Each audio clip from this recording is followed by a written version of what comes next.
Pie XII, dans son encyclique sur la royauté de Marie, soulignait ce qui vaut à Marie ce titre de reine. Il disait « La bienheureuse Vierge Marie est notre reine et souveraine à cause de la manière unique dont elle contribue à notre rédemption, parce que, comme une nouvelle Ève, elle fut associée au nouvel Adam. » Et Jean-Paul II a repris cette même pensée dans une audience. Il disait « Marie est reine non seulement parce qu'elle est la mère de Dieu, mais parce qu'elle a coopéré à l'œuvre de rédemption de l'humanité. » Et cette pensée est sous-jacente à tout le message de la Dame de tous les peuples, puisque Marie nous montre ce qu'elle est maintenant et pourquoi elle l'est devenue. Elle l'est devenue parce que, telle une nouvelle Ève, elle a participé comme nulle autre à la rédemption du genre humain avec son Fils. C'est ainsi qu'apparaît en elle alors un monde nouveau, une humanité nouvelle, ce que nous a très bien transmis et exprimé Monseigneur Léonard, qui a merveilleusement introduit cet enseignement. De tout temps, Dieu est venu au secours de l'humanité, mais depuis l'incarnation, il le fait toujours par l'intermédiaire de sa mère. Nous le voyons bien ici, au lot, où depuis le XVIIe siècle, bien la Vierge Marie vient accueillir tous les pécheurs que nous sommes avec compassion. Et elle vient nous tracer et nous introduire sur la voie du salut. Elle vient même nous faire participer à sa maternité de grâce. Mais nous le voyons tout particulièrement dans ce qu'on pourrait appeler le début de l'ère mariale, en 1830, avec le don de la médaille miraculeuse. Bien, Dieu fait tomber sur la terre une médaille sur laquelle est inscrit tout ce que l'Église dit sur Marie. Et Amsterdam est dans la continuité de toute cette action mariale, de tout ce qui précède. Mais il s'en distingue aussi parce que dans ce message, le but est d'obtenir pour aujourd'hui, à l'Église d'aujourd'hui, le don de l'Esprit Saint, la venue renouvelée de l'Esprit Saint dans le monde et ainsi d'obtenir la paix pour le monde. Et la Dame de tous les peuples, alors, en ouvre la voie. Elle dit, le Père et le Fils veut envoyer la Dame de tous les peuples dans le monde entier. C'est que dans le passé aussi, elle a précédé et suivi le Fils. Il l'envoie pour être avocate afin que vienne l'Esprit Saint, car ce n'est pas la violence qui sauvera le monde, c'est l'Esprit qui sauvera le monde. Et la Dame va, dans ce but, dévoiler peu à peu tout un plan, son plan, sa stratégie, au cours de 56 messages qu'elle va donner sur une période qui s'étend sur 14 ans, de 1945 à 1959.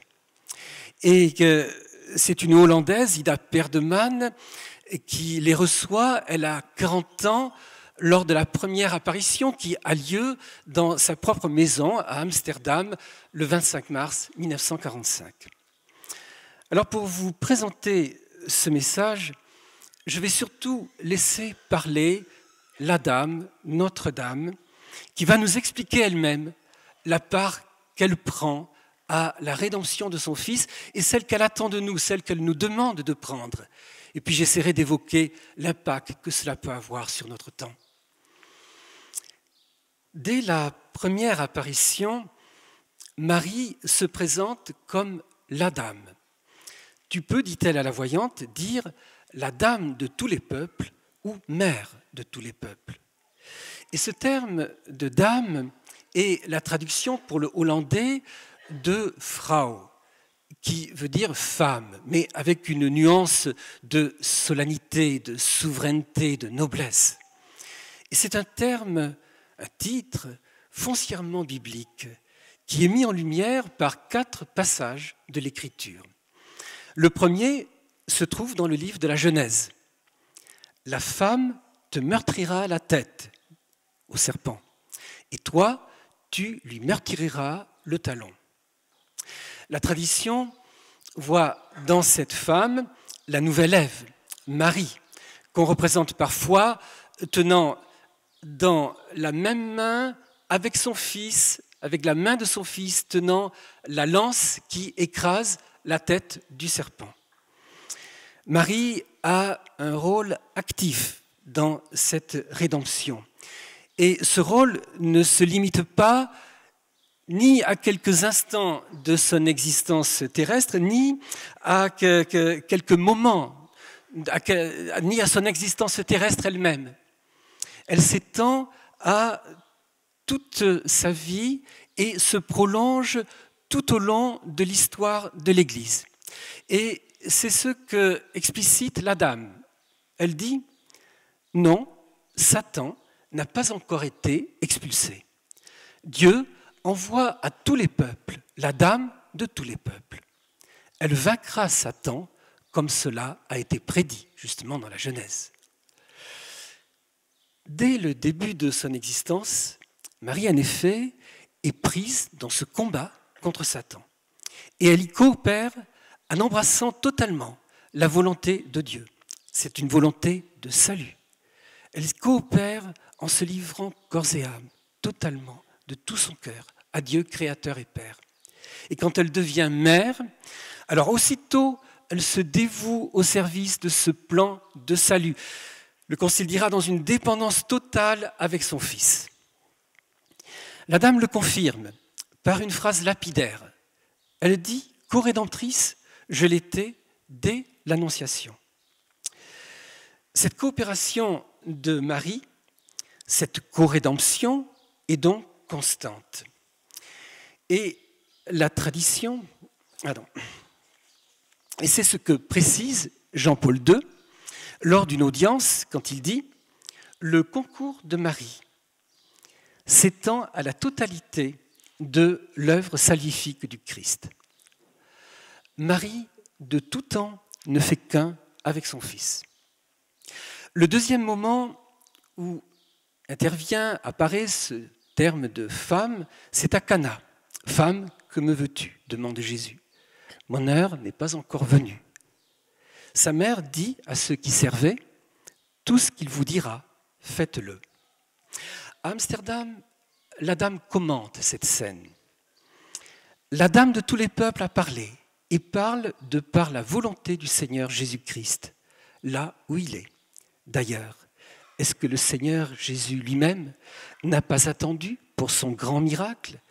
Et la dame adoucit la voix et insiste sur les mots du changement de l'eau en vin que sa mère ait parlé.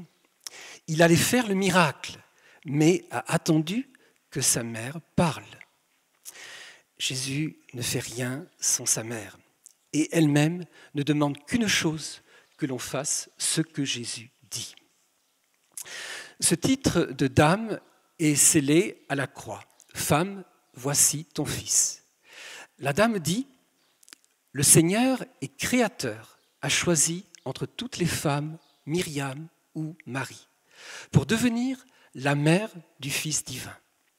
Elle est devenue la dame lors du sacrifice de la croix.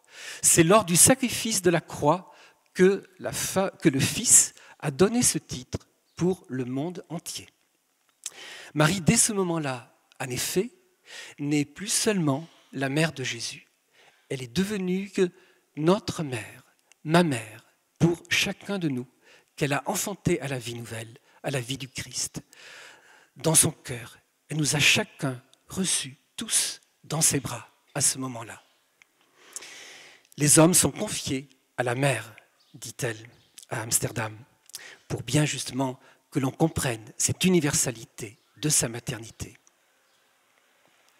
Le dernier passage biblique est dans l'Apocalypse. Il est question de la femme. Une femme ayant le soleil pour manteau, la lune sous les pieds et sur la tête une couronne de 12 étoiles. Elle combat le dragon.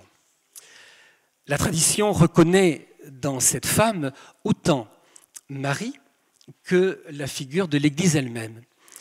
L'Apocalypse évoque en effet ce combat de l'Église, un combat dur, pénible, qu'elle mène inlassablement contre Satan, contre le mal, pour la gloire de Dieu, pour la victoire définitive totale dans tous les membres de l'Église, la victoire du Christ.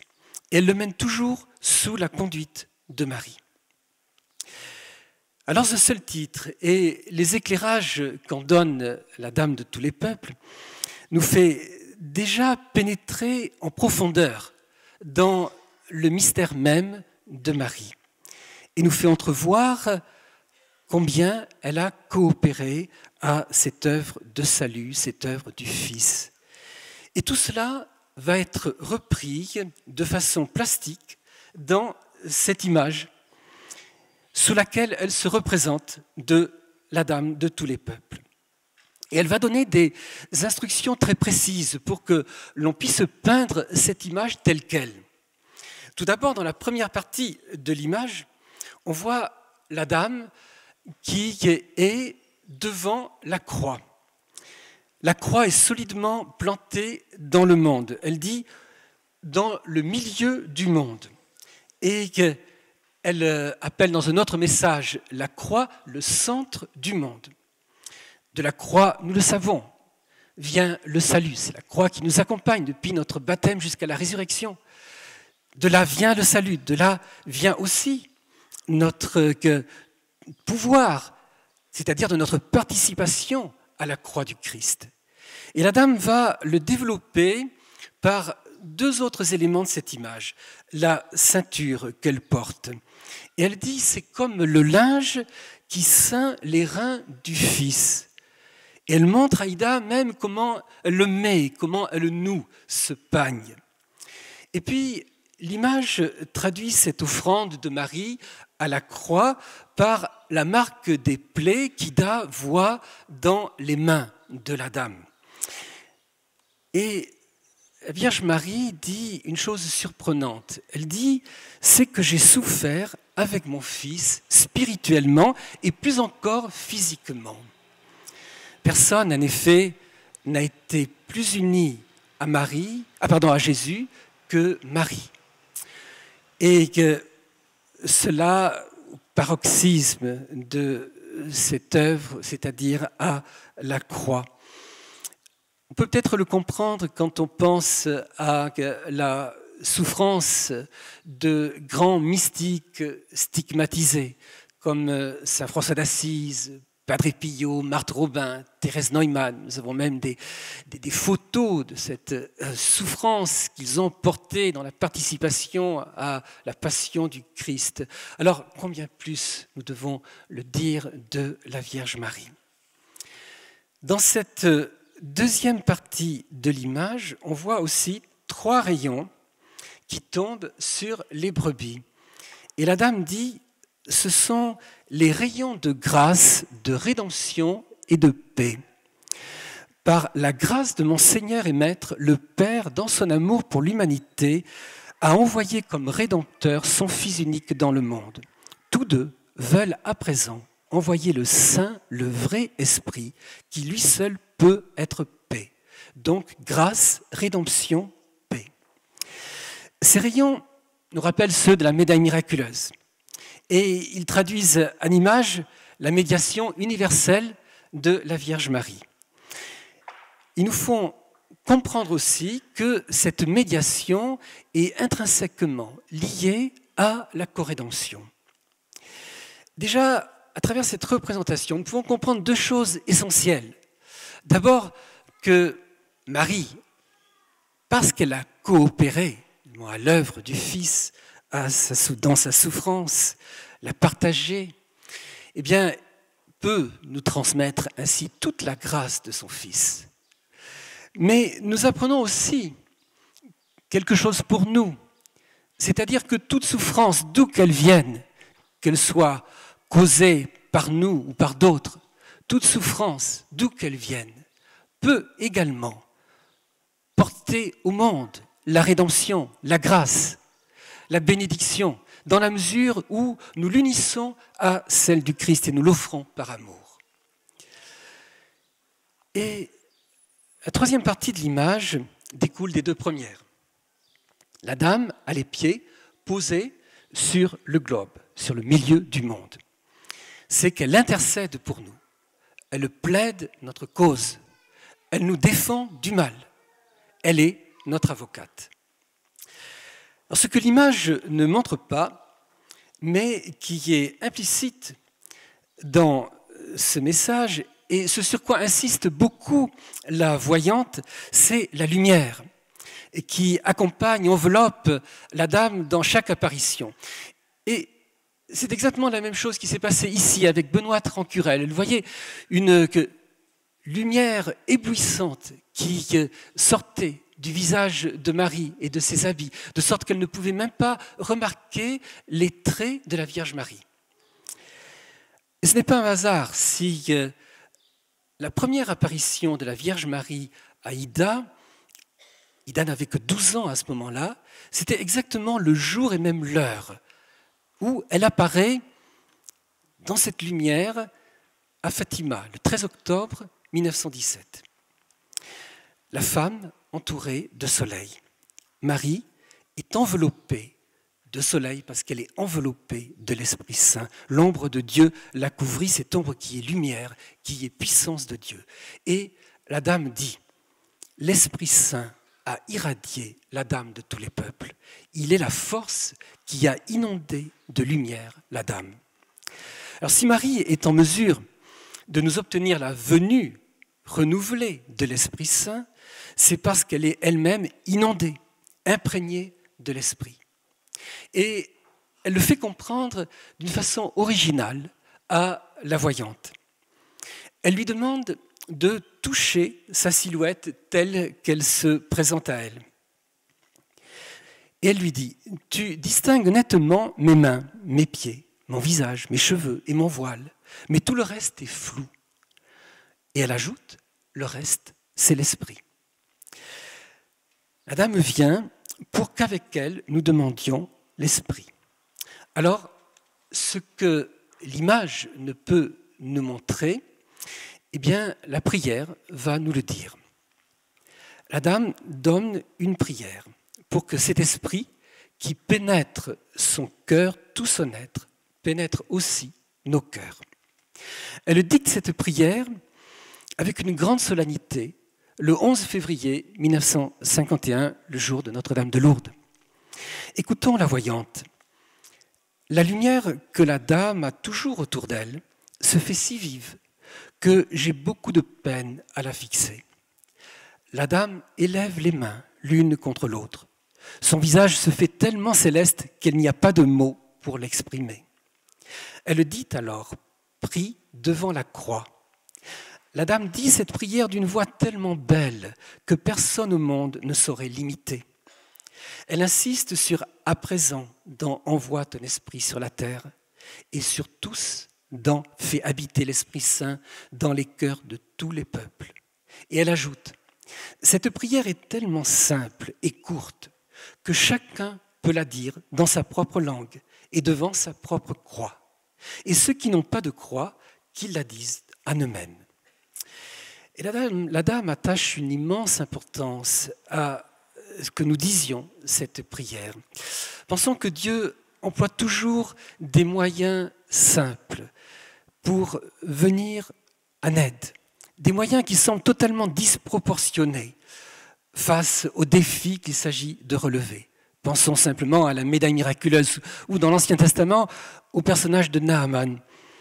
C'est simple et pourtant la dame dit « Cette prière est donnée pour la rédemption du monde. Cette prière est donnée pour la conversion du monde. Elle est donnée pour qu'on implore la descente du vrai esprit sur le monde. Vous ne connaissez ni la grandeur, ni l'importance qu'a cette prière auprès de Dieu. Il exaucera sa mère quand elle voudra être votre avocate. » Et la dame s'adresse au pape. « Enseignez à vos peuples cette prière simple mais si profonde. Sachez que de graves menaces pèsent sur le monde. » Alors, pourquoi cette insistance ? L'esprit que nous sommes appelés à recevoir, à faire descendre d'une manière toute nouvelle est l'esprit d'amour. Toute la mission de l'Église, toute l'œuvre du Christ est de faire régner cet amour de Dieu qui seul unit à Dieu et nous unit les uns aux autres. Et cet amour nous est présenté sous la forme d'un commandement. L'amour de Dieu et du prochain. Et ce commandement est central dans le message d'Amsterdam. La dame l'appelle le premier et principal commandement. Et elle ajoute, les peuples de ce monde doivent avoir en vue un seul commandement, c'est l'amour. Si on le ramène parmi les hommes, le monde sera sauvé. Alors déjà, c'est un éclairage pour nous, une orientation. Dans ce monde d'airain, dans ce monde sans pitié, où il manque tellement l'amour de Dieu et du prochain, notre mission de chrétiens, de baptisés, c'est de ramener l'amour. Et pour nous y encourager, la dame nous donne une assurance inouïe, à nous qui nous sentons si dépourvus, si démunis, si impuissants face à tout ce qui se trame aujourd'hui dans le monde. Et elle dit, et moi, je dis aux petits, et nous en sommes tous, si vous pratiquez entre vous la charité dans toutes ses finesses, on peut traduire aussi jusqu'à l'extrême, les grands n'auront plus aucune chance. Seul l'amour, en effet, purifie. Seul, il unit. Seul, il convertit. C'est lui qui donne la force de porter la croix, de tout quitter pour le Christ, de donner toute notre vie, d'aller jusqu'au bout dans le témoignage, d'aller parfois, s'il le faut, même jusqu'au martyr. Mais c'est l'amour de Dieu. C'est l'Esprit Saint. Alors oui, vient la paix, est né un monde nouveau. Et n'est-ce pas cela un plan prodigieux pour notre monde d'aujourd'hui et notre mission de chrétiens? On demande avec Marie l'Esprit Saint pour que cet amour du Christ puisse se répandre dans tous les cœurs, dans tous les peuples. Alors on peut se demander, mais une prière aussi simple, est-ce qu'elle peut obtenir tout cela? Elle le peut, oui, parce que nous prions avec Marie. Nous demandons avec elle, devant la croix, l'Esprit Saint. Et on peut même dire que chaque fois que nous prions dans cet esprit, que nous prions dans ce désir, dans cette attitude mariale, que nous prions cette prière, eh bien, il se fait une effusion de l'Esprit Saint pour nous personnellement. Alors, oui, l'Esprit va permettre l'accomplissement de ces demandes que nous faisons dans la prière. Et qu'est-ce que nous demandons? D'être préservés de la corruption, des calamités, de la guerre, tout ce que nous connaissons aujourd'hui. Écoutons la dame. Demandez à la dame de tous les peuples d'écarter toutes les calamités. Demandez-lui de bannir la corruption de ce monde. De la corruption proviennent les calamités. De la corruption proviennent les guerres. Par ma prière, vous demanderez que cela soit épargné au monde. Et d'immenses promesses sont attachées à cette prière, qui sont comme une manifestation de puissance de l'Esprit de Dieu, qui est contenue, cette puissance inouïe qui est contenue, je dirais, dans cet atome qu'est la prière. Pourquoi la dame nous demande-t-elle de prier cela? Elle nous en donne des raisons, il y en a tellement. Mais elle dit d'abord, elle veut nous protéger d'un grand malheur. La dame est envoyée par son Seigneur et Créateur pour, sous ce titre, et par cette prière, délivrer le monde d'une grande catastrophe. Elle nous promet, par cette prière, son aide personnelle dans tous nos besoins. Veillez à ce qu'on amène à la dame, ceux qui sont dans la détresse. J'entends aussi par là la détresse spirituelle. Soyez à l'œuvre parmi les autres au moyen de ma prière. Et elle dit, j'apporterai la consolation. Est-ce qu'on n'appelle pas l'Esprit Saint aussi du nom de consolateur? Peuple, votre mère sait ce qu'est la vie. Votre mère sait ce qu'est la peine. Votre mère sait ce qu'est la croix. Elle connaît en effet les espérances latentes de chacun, mais elle sait comment les combler. Et elle promet ce que nous désirerions sans trop y croire, la concorde entre les peuples. Les brebis sont dispersées, elles prennent la fuite, mais la dame de tous les peuples les ramènera à un seul troupeau. Il lui est donné de rassembler ces peuples dans l'unité. Il lui est donné de rassembler ces peuples en une seule et grande communauté. Elle donne même un message pour la France. Tu seras et tu es détruite dans ta foi.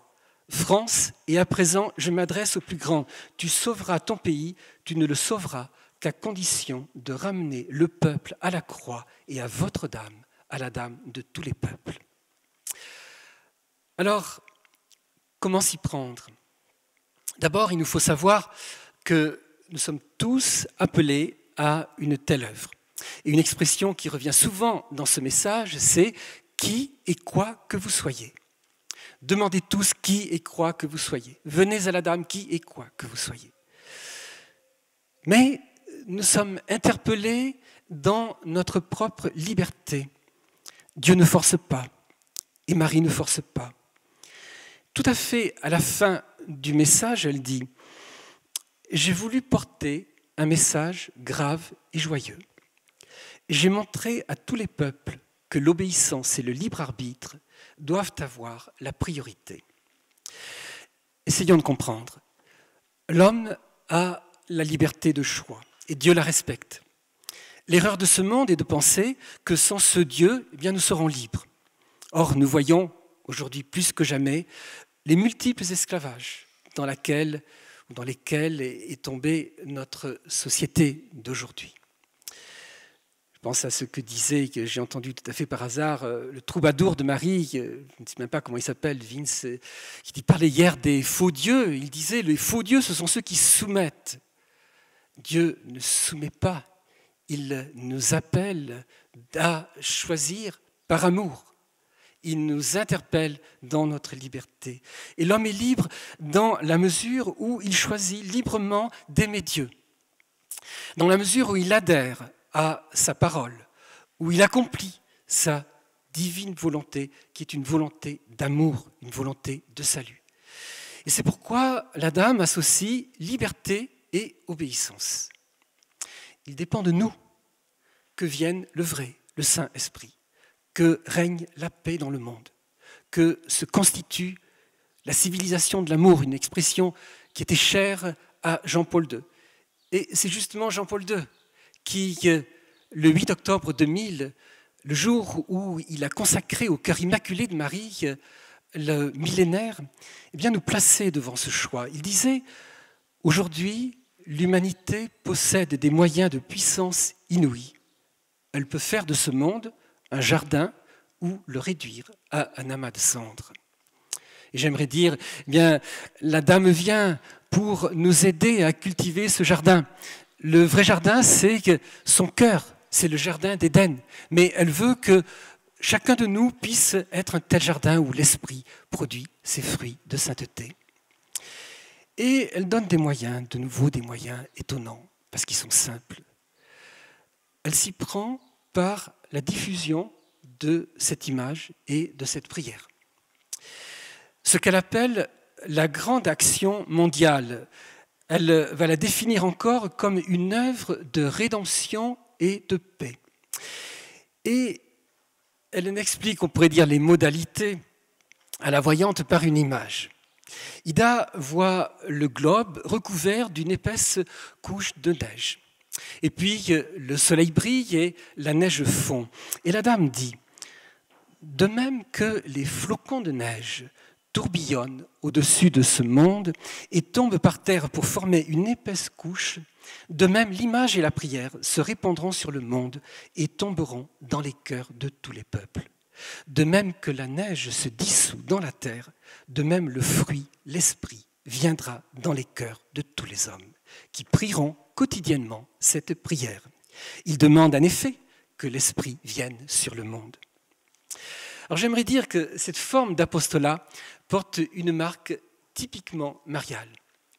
Il ne fait pas de bruit, il se fait dans la discrétion, dans la douceur, dans la paix. Dans la paix, je suis venu, dit la dame. Et le Hollandais exprime plus de nuances encore, il exprime le silence, il exprime le secret. Et on le voit bien tout au long de l'histoire du salut, Dieu enfouit toujours dans le secret des cœurs ses projets. Et le plus grand projet, c'est celui de l'incarnation qu'il a caché dans les entrailles de Marie. De même que sa co-rédemption, sa participation à l'œuvre du Christ. Et la dame nous encourage, mais elle nous met en garde aussi. Ne cherchez pas les choses à sensation. Elle dit, je m'adresse à ceux qui veulent un miracle. Eh bien, je leur dis, commencez d'un cœur brûlant de zèle à prendre part à cette œuvre de rédemption et de paix, et vous verrez le miracle. Et nous sommes en mesure de vous donner bien des témoignages, des bienfaits qui ont été obtenus par cette image et cette prière dans tous les domaines et dans tous les continents. Mais vous ne les trouvez pas dans les médias. Et dans le même sens, les signes accompagnent ce message qui en appuie l'authenticité. Mais de nouveau, ils ne sont pas bruyants. Les signes sont contenus dans mes paroles, dit la dame. C'est-à-dire qu'ils sont vérifiés par les événements. Le signe est donné au fur et à mesure que arrive l'événement annoncé. Des confirmations impressionnantes ont été données. Je n'ai pas le temps de vous en parler. Peut-être citons simplement l'annonce du concile 10 ans auparavant, ou bien une chose beaucoup plus exceptionnelle, c'était 8 mois auparavant, c'est que Ida, dans la nuit du 18 au 19 février 1958, reçoit un message de la dame qui lui annonce que le Saint-Père Pie XII, qui était en ce moment-là en pleine santé, eh bien, sera admis parmi les nôtres, c'est-à-dire qu'il sera rappelé à Dieu au début d'octobre de cette année. Cette année-là, ce qui a eu lieu le 9 octobre, en effet, 1958. Dieu seul peut connaître le moment de ce rappel. Mais à un certain moment, la dame dit qu'il y a assez de preuves.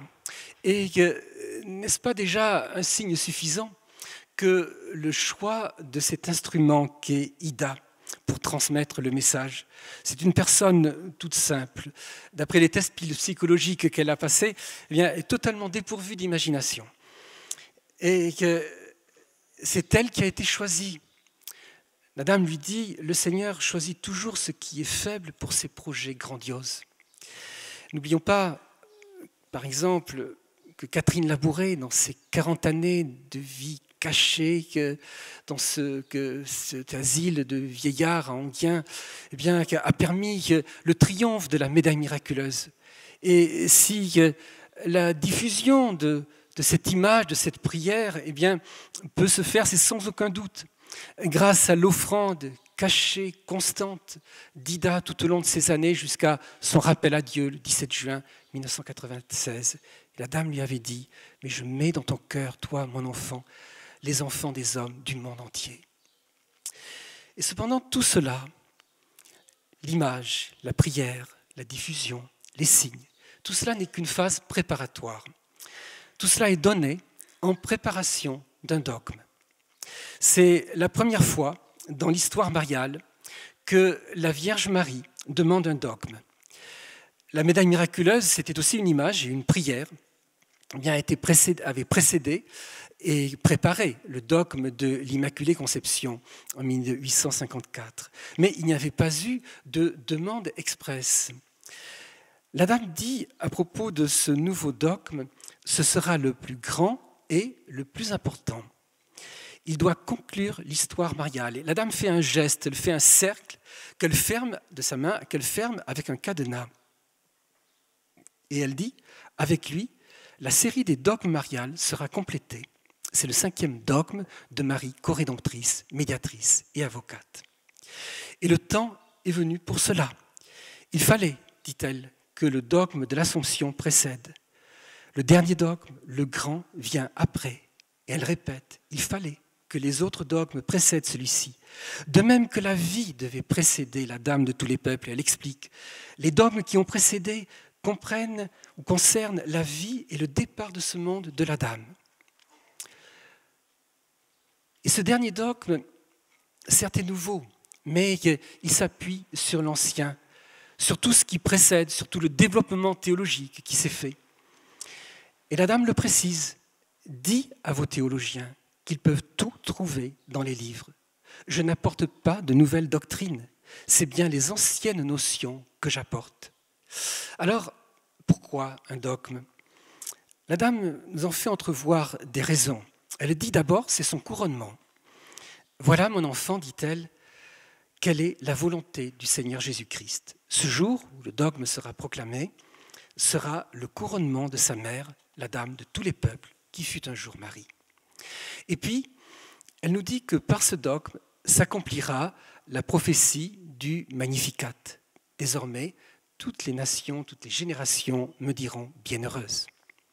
C'est en effet à l'Église qu'il revient de proclamer vis-à-vis de toutes les générations la grandeur de Marie. Et elle nous dit enfin que ce dogme est la condition pour que s'accomplisse la demande de la prière. Quand ce dogme aura été proclamé, dit-elle, la dame de tous les peuples donnera la paix, la vraie paix au monde. Et elle explique ce qu'est la paix. La paix, peuple, c'est le royaume de Dieu.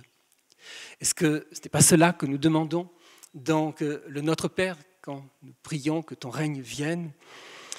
La paix, c'est bien la présence de Jésus dans le cœur des baptisés.